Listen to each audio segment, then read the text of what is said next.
Hey everybody, Lady Cheryl here. Welcome back to my channel. I am a 72-year-old dialysis warrior, and I've been gardening for a very long time, decades.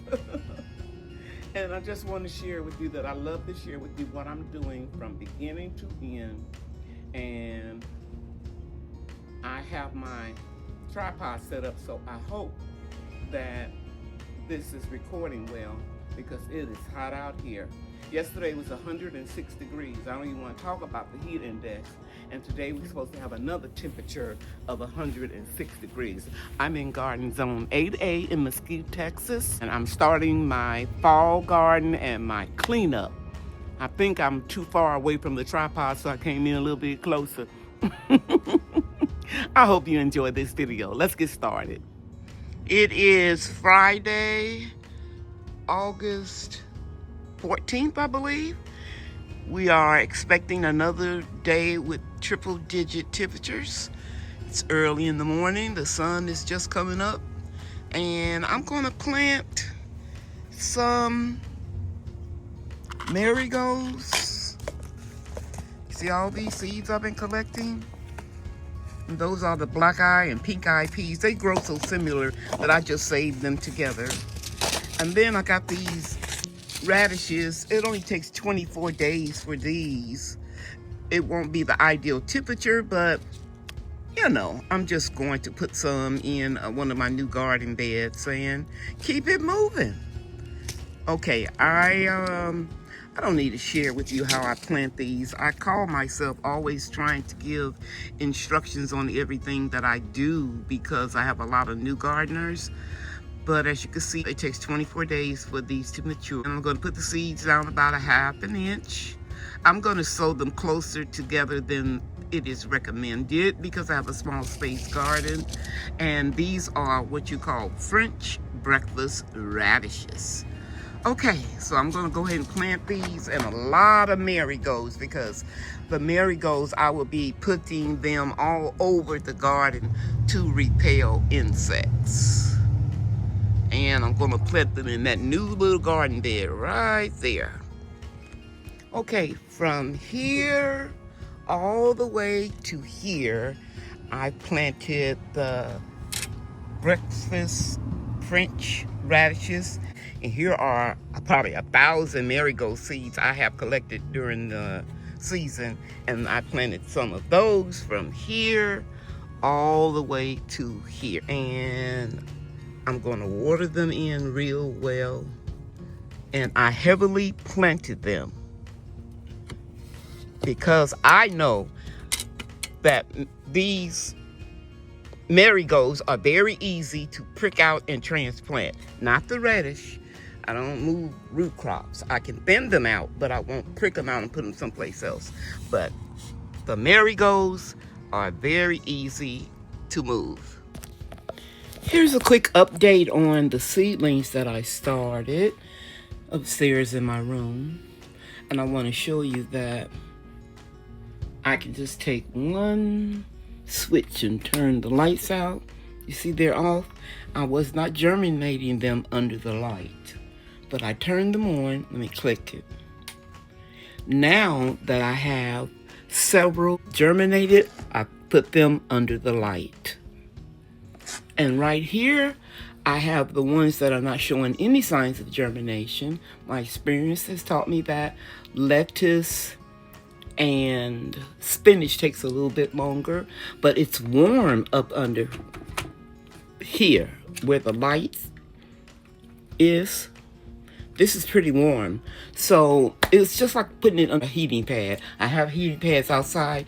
It's too hot. It's 103 degrees outside. I'm not going out there, so I'm just making do with what I have.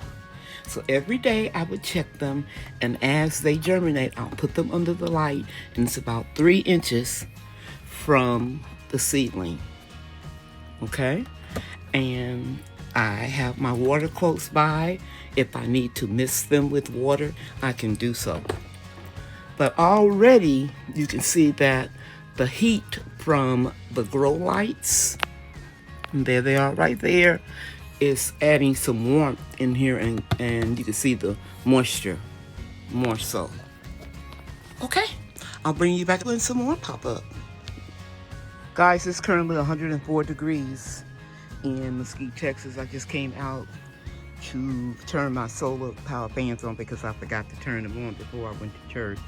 And I just want to show you that early this morning, I put this netting on my purple hull peas because I noticed some more insect damage. You remember that one right there I showed you in the last video, but then I noticed more damage here. So yeah, I'm just protecting them just in case a bird or something's pecking on them. Guys, I figured out why I haven't been getting bit up by mosquitoes. Usually they're still out early in the morning. You see those insects flying very high? Those are dragonflies. I'm gonna magnify it so you can see them a little bit better. When I magnify them, they kind of look like birds, but they're not. Trust me, they're dragonflies.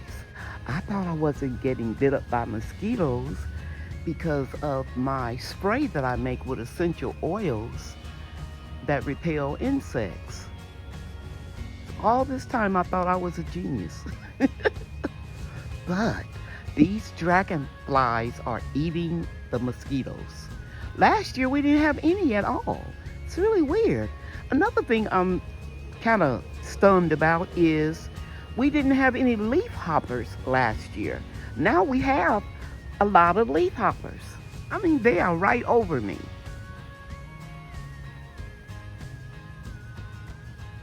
There it goes. I magnified it 7.3 times, so it looks like a bird. So I'm not the genius that I thought I was making a repellent spray. The dragonflies have been eating the mosquitoes. I haven't gotten bitten at all this summer. I love to see little lizards running around the garden. Cutie pie. They will eat non-beneficial insects, so don't kill your little lizards. They will eat ants and beetles and little grasshoppers, and the larger ones will even eat slugs, snails, and spiders. So they eat a whole lot of insects that we don't want in our gardens. Look at it changing colors, guys. It was a bright green in the grass. Now you can see it's a little chameleon. And here's my voice, so he's moving away. I'm not gonna bother you, buddy. Just saw another little baby lizard hopping around. So the mother is probably close by. Don't kill these guys. They will grow up and really help you by eating those insects. It's the next day since I checked on my seeds, and you can see I'm adding more daily. As soon as they pop through, get them under a light and just keep checking on them every day. Especially my new gardeners, don't go a couple of days without checking them, because you never know when they pop up and then you didn't get them under the light as soon as possible. The reason why you want to get them under the light as soon as possible, because you want these stems to extend toward the light and to get stronger. And it's going to be another day of 104 degrees. I'll pop a picture in of the weather report so you will understand why I'm not growing these outside, because they're very delicate. Remember that.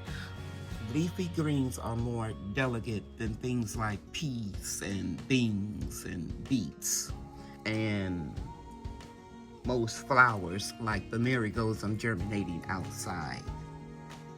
So by the end of this week, today is Monday, all of these will have germinated and they will be up under the light.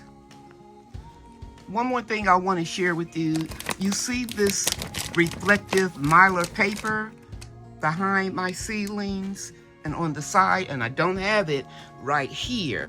I'm going to put more up right now, and it comes from these bags that I get when I make a Whole Foods order.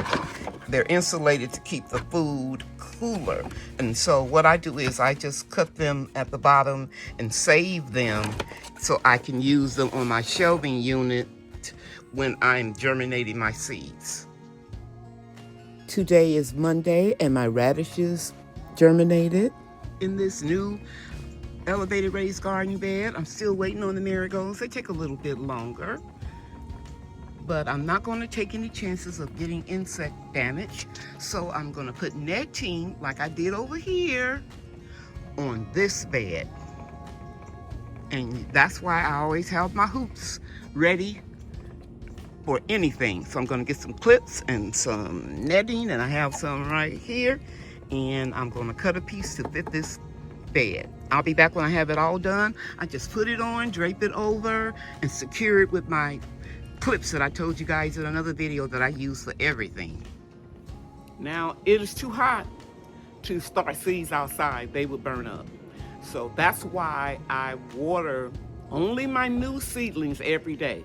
But everything else, I thoroughly water it every other day. And I water until the water is coming out the bottom of the containers or the garden beds. This morning I'm pulling up roots and I'm leaving some of them in my containers. I pulled this one up a couple days ago. This one, a real tall sunflower today. And then I treat the soil with neem oil and water, about 3 times the amount of water that I put in neem oil. So this container can rest until I'm able to put my winter crops in. Now this work is very tedious and it could be strenuous for a 72-year-old woman that has kidney failure, but I'm sitting on a stool, guys, and I take my shovel. Where did my shovel go? And let me show you. And I just break those roots up with my little shovel and try not to strain myself and pull it out. Anything that I can't pull out, I leave in for when my son can help me. And contrary to popular belief, Brian and Bree are not helping me in the garden since school started because they are very busy. Brian, especially because he has all honors classes, he is taking a heavy load. He's in ROTC. He made first string in a marching band, and he also made first string in football. So he has a lot of practices, so I have to get a lot of this work done myself. I just sit on that stool and just take my time and do it. And this stool goes right here. And I just take little breaks and get it all done. Now I'm getting ready to walk you over here and show you up under this little tent area some of the plants that I've been pulling up, okra and the eggplant. I'm letting them dry out so I can rinse the soil off, and I'm going to get all this stuff up today. I've shared with you guys how I pulled up all of the plants in here that have been growing since March. These 4 containers, 2, 3, 4.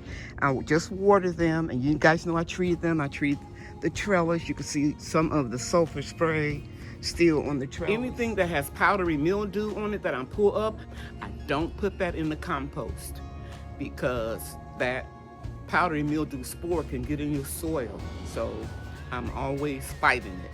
But anyway, I just watered them. So what I'm going to do now is, after I pull these completely up to go into the compost, this is the eggplant, I'm going to cover all of them with the easy straw.